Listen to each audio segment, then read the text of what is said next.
Tu le sais, tu me connais. J'aime jouer avec les principes, avec les chakras et avec les phrases qui nous propulsent et qui nous font du bien.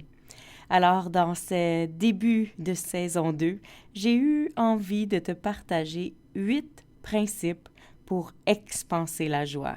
Reste avec moi, on en jase tout de suite après l'intro. Parce qu'on a tous des vies occupées, des agendas surchargés et que malgré tout, on aimerait apprendre à se déposer. L'architecte de l'âme, c'est ta pause zen. Un endroit pour t'aérer le cerveau, arrêter de réfléchir et juste te laisser inspirer. Un endroit pour toi, pour apprendre à sortir du mode cruise control qu'on a adopté et recommencer à cultiver la joie. Ensemble, on va se les remettre les deux mains sur le volant. Bienvenue dans l'architecte de l'âme. Bienvenue chez toi. Hello! Bienvenue dans ce deuxième épisode de la saison 2. On est en début d'année calendrier et j'aime au mois de janvier que les épisodes soient un peu plus légers et surtout très inspirants. Alors, comme je t'en ai parlé la semaine dernière, on va avoir beaucoup d'inspiration dans le mois de janvier avec toutes les entrevues de là où poussent les lotus. Mais aujourd'hui, j'avais envie qu'on revienne à ce pourquoi tu me connais, c'est-à-dire aux chakras. Alors, tu sais que j'aime jouer avec les chakras, j'aime trouver des phrases qui vont aider à comprendre et à empuissancer le chakra, le faire vibrer haut et fort et te donner à toi aussi du matériel pour jouer avec les énergies, avec les vibrations. Et moi, j'ai appelé ça les 8 principes pour s'expanser. Et j'ai associé chacune des phrases que tu as déjà entendues avec les chakras.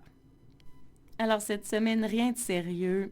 Un épisode où on s'amuse, un épisode ludique et un épisode où on se laisse divertir. On débute tout de suite avec le premier principe pour expanser la joie. Ce que l'on bâtit nous ravit. Et moi, j'aime associer cette phrase-là au chakra racine. Le chakra 1, c'est de s'enraciner, c'est de se reconnaître et c'est de développer une base solide pour pouvoir bâtir. Alors, ce que j'aime dans cette phrase, ce que l'on bâtit nous ravit, c'est qu'évidemment, si je bâtis sur des bases solides, des bases qui me ressemblent, eh bien, je vais me créer une vie qui va m'aller à ravir, qui va m'aller comme une belle robe, qui va me fitter comme un gant et qui va me faire créer la joie et le sourire. Alors, des fois, si tu as envie d'activer ton chakra racine, tu peux utiliser cette phrase-là comme un mantra. Sur quoi je veux mettre mes énergies cette année, sur des phrases qui m'amènent de l'empuissancement. Alors peut-être sur un post-it quelque part dans la maison ou peut-être te le répéter, ce que l'on bâtit nous ravit. Ça aide à aller ancrer, empuissancer, éveiller le chakra racine pour qu'on puisse se sentir fier de ce sur quoi on est en train de construire. Bien sûr, si c'est pour toi que tu le répètes, je te suggère de mettre toutes les phrases au « je », ce qui ferait « ce que je bâtis me ravit ». Deuxième phrase. Ce qui nous affecte nous infecte. J'aime beaucoup associer cette phrase à le chakra 2. Créer pour rayonner. Ça, c'est le mantra du chakra 2. C'est vraiment la base ou l'énergie du chakra de la création qui veut que l'on propulse nos désirs, nos envies et qu'on s'assoit tranquillement dans une vie plus joyeuse. Alors, c'est clair que ce qui nous affecte nous infecte parce que lorsque je suis affectée dans mes émotions, je suis plus alignée. Quand je laisse mes émotions me contrôler, je deviens embrumée. Et à ce moment-là, c'est difficile pour moi de rayonner. Donc, ce qui nous affecte nous infecte, c'est clair que ça veut juste dire que quand je suis pas moi-même, ben, je suis désaxer non seulement pour moi ce que je veux créer, mais pour les autres qui me reconnaissent plus et en plus, je ne crée pas des relations de qualité. Donc, créer pour rayonner, c'est vraiment ce que veut enseigner le chakra sacré. Un autre beau mantra à se répéter quand on veut apprendre à faire de la gestion d'émotions et à créer une vie qui brille, une vie qui vaut le fun d'être vécue. Donc encore, si tu veux te le répéter comme un mantra et sentir toute la puissance, c'est beaucoup plus puissant de le mettre au jeu. Ce qui m'affecte, m'infecte. C'est fort, hein, quand on prend le temps de le sentir. Être infecté par ses propres pensées, par ses propres idées et par tout le pouvoir qu'on laisse à l'extérieur et toute l'influence qu'on donne à l'extérieur sur soi. J'adore cette phrase comme mantra. Troisième, ce que l'on visualise se matérialise. Ah, j'adore matérialiser. Et quel est le chakra qui passe à l'action? Le chakra solaire, bien sûr, le chakra de la responsabilisation. Alors, c'est sûr que si je me responsabilise, si je prends le temps de visualiser, c'est certain que j'ai plus de chances de concrétiser ce que je veux faire. C'est le fun quand on a un plan, c'est le fun quand on sait où on s'en va, mais quand on peut prendre le temps de sentir à l'intérieur de soi pourquoi on veut les choses, vers quoi on s'en va, à quoi ça va ressembler. Pas juste une image visuelle, mais une image aussi de ressenti. Comment je vais me sentir quand je vais réussir ce que je veux accomplir. C'est là-dessus qu'on va focuser et c'est en focusant sur comment on veut se sentir qu'on a plus de chances de concrétiser, de matérialiser et de réaliser ce qu'on veut créer. Et juste le fait de répéter la phrase au je, ce que je visualise, je le matérialise. Ouh, sens-tu la puissance? Et on dirait que lorsque je dis ce que je visualise, oh, automatiquement, j'ai déjà l'image de ce que je visualise, de ce que je veux matérialiser, de ce que je veux concrétiser. Ce que je visualise se matérialise. Je suis en train de me donner tout le power, toute l'essence, toute la puissance pour poser mes actions, pour aller de l'avant. 4. Avec le chakra du cœur, il y a tellement de phrases qui peuvent s'associer. J'en ai retenu 2 pour toi. Ce à quoi on résiste persiste et ce à quoi l'on fait face s'efface. Ces 2 phrases-là vont bien ensemble parce que c'est des compléments. Plus je résiste, plus je suis en train de mettre mon énergie sur ce que je veux pas. Et l'univers entend juste qu'il y a une énergie que tu veux créer et il te l'envoie.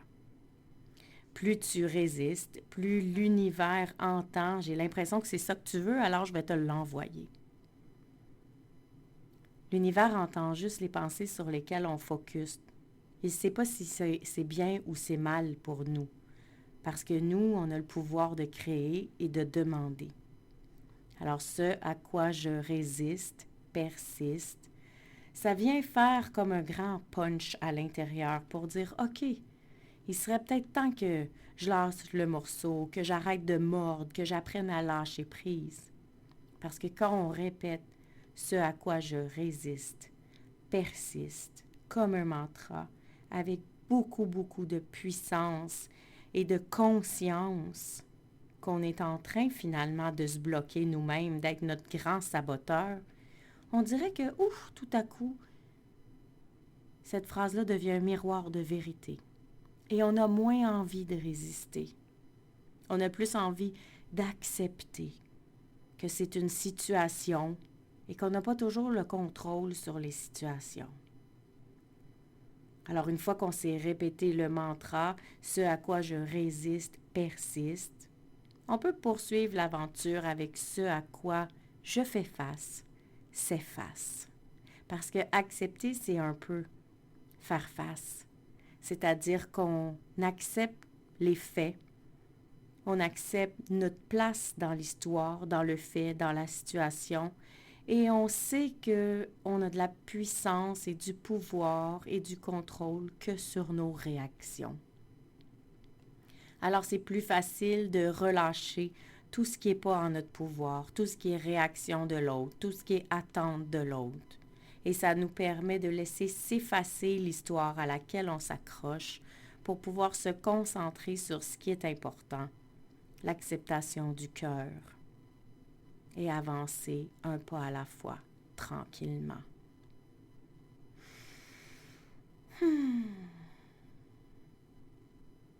5. Ce que l'on réprime s'imprime. Trouves-tu que ça se ressemble un petit peu? J'aime beaucoup celle-là associée au chakra de la gorge. La gorge, c'est pour s'exprimer, c'est pour parler, c'est pour trouver notre voix, utiliser la voix et aussi marcher le chemin, la voix devant. Et ce que l'on réprime s'imprime. C'est tellement vrai parce que s'il y a des non-dits, ils vont devenir à un moment donné des étampes, des contractions, des nœuds, des chaos à l'intérieur du corps. Et si tu as déjà pris une classe de métaphysique, tu sais que le corps physique est juste le reflet de certaines pensées, croyances qu'on a réprimées ou qu'on n'a pas écoutées ou qu'on a mal exprimées. Alors, ce que l'on réprime s'imprime.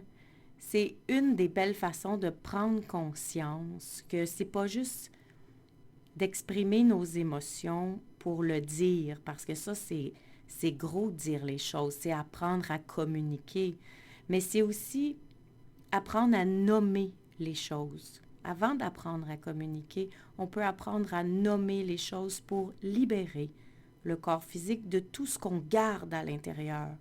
Parce que tout ce qu'on ne dit pas devient des lourdeurs pour le corps physique et c'est ça qui crée les malaises maladies. En spiritualité, bien sûr, on ne parle pas de la médecine ici. Et quand on le dit au jeu, en puissancer le chakra de la gorge, c'est vraiment, vraiment fort. Écoute bien. Ce que je réprime s'imprime. Ce que je ne dis pas s'imprime en moi. C'est un autre beau mantra pour apprendre à lâcher prise, mais surtout pour apprendre à trouver les mots, les bonnes phrases, les bonnes expressions. Ça demande un peu d'introspection. Et c'est aussi ce que le chakra de la gorge aime enseigner. S'exprimer, c'est pas juste dire des mots. C'est apporter l'essence de qui l'on est dans une communication verbale ou non verbale pour essayer d'alléger le corps, mental, physique, émotionnel. 6. Ce que l'on fuit nous poursuit. Est-ce que tu l'as déjà entendu, celui-là? Je ne sais pas pourquoi ça m'arrive tout le temps à moi. Il y a de l'acharnement ici. Est-ce que c'est des mots, des phrases que tu connais, que tu as entendues de tes amis ou de toi? Ça, c'est le réel, lâcher prise. J'aime beaucoup l'associer au chakra du troisième œil. Parce que le troisième œil nous apprend à voir autrement. Et le lâcher prise, c'est une façon de voir l'histoire autrement. Quand on s'agrippe à quelque chose, quand on mord dans quelque chose, quand on n'est pas capable de lâcher prise, c'est parce qu'on croit fermement à l'histoire qu'on se raconte.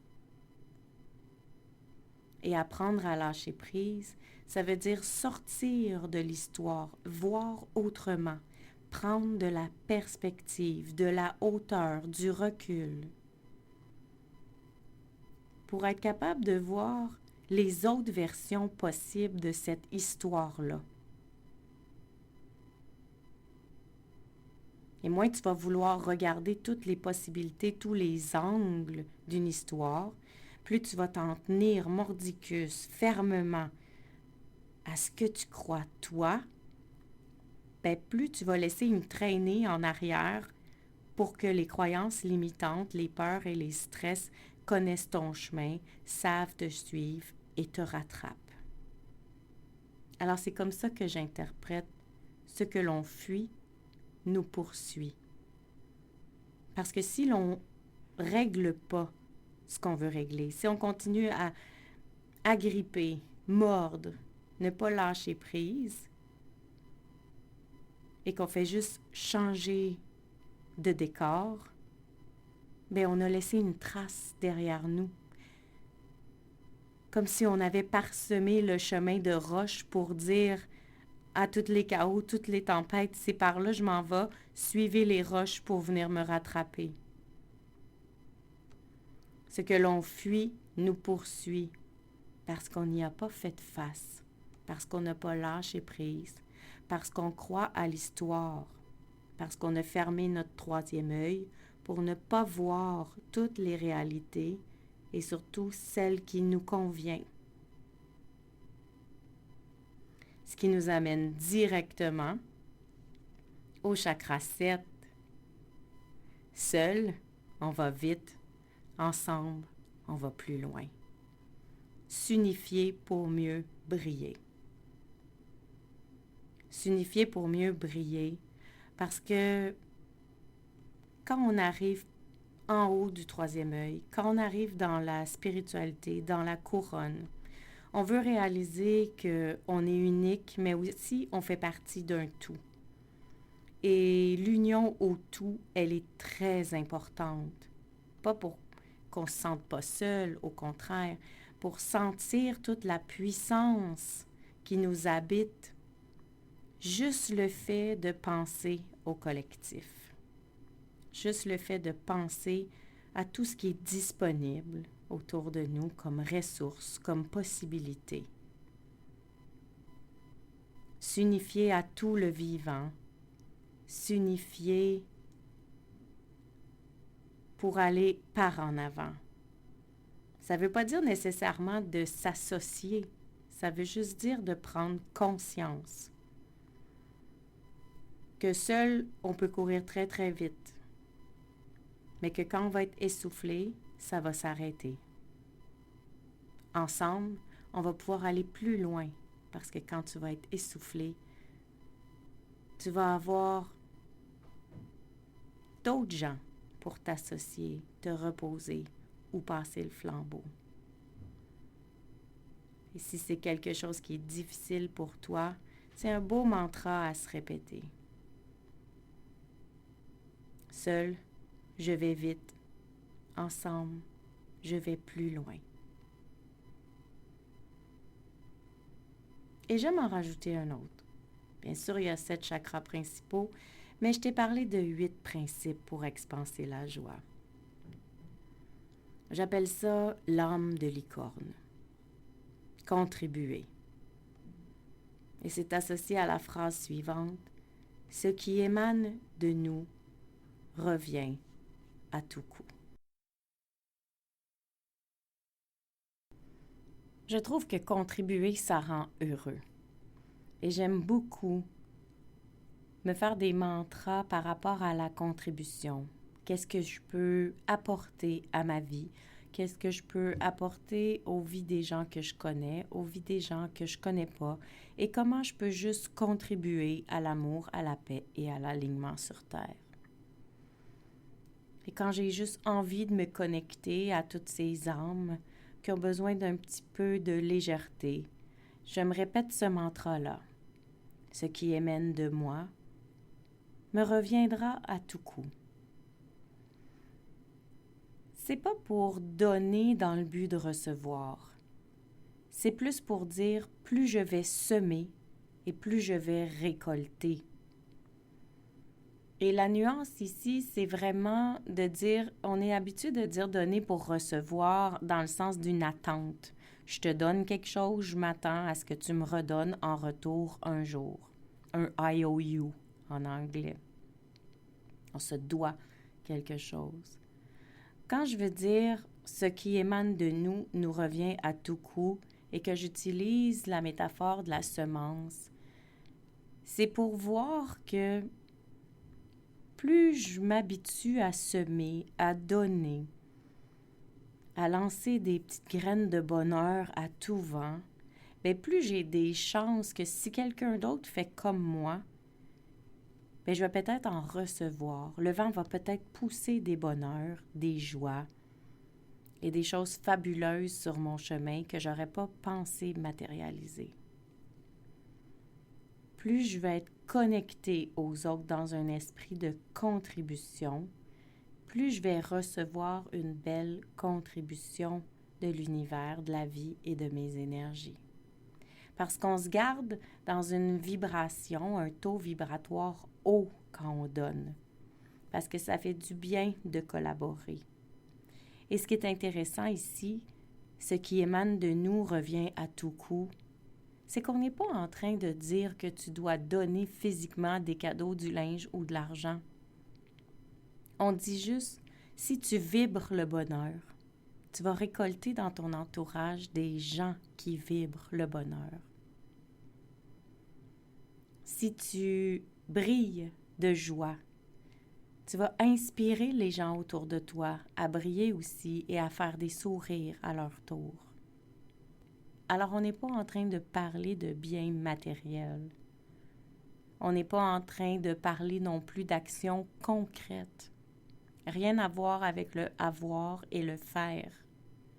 Ce qui émane de nous, c'est à l'intérieur de soi, comment on vibre quand on regarde les autres, quand on s'intéresse aux autres.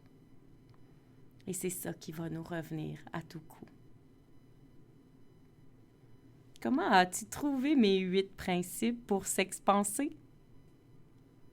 Est-ce que tu trouves ça joli? Est-ce que tu trouves ça intéressant? Moi, je m'amuse avec ces phrases-là constamment. D'ailleurs, je les ai collées dans mon agenda. Je les utilise souvent juste pour ramener un peu de joie, un peu de légèreté dans ma vie. Mais aussi, je les utilise quand j'ai besoin de faire un mantra, de répéter une intention pour activer un changement ou de la douceur ou de la responsabilité dans ma vie. Parlant justement de s'observer et de voir ce qu'il y a à l'intérieur de nous. Et pour aller encore plus loin dans ton retour à toi, la semaine prochaine, je te propose un épisode vraiment extraordinaire où on va harmoniser ensemble notre masculin et notre féminin sacré pour plus d'union à l'intérieur de soi. On part ça fort, la saison 2. Reste là. À tout bientôt! Gratitude fois 1000 d'avoir été ici. Ça me fait tellement plaisir de jaser avec toi. J'ai déjà hâte au prochain épisode. Entre-temps, si tu as envie d'encourager l'architecte de l'âme, va sur ta plateforme d'écoute préférée, laisse-moi un commentaire ou des étoiles. Puis surtout, abonne-toi pour ne rien manquer. Si tu as envie, tu peux aussi partager l'épisode pour m'aider à me faire connaître.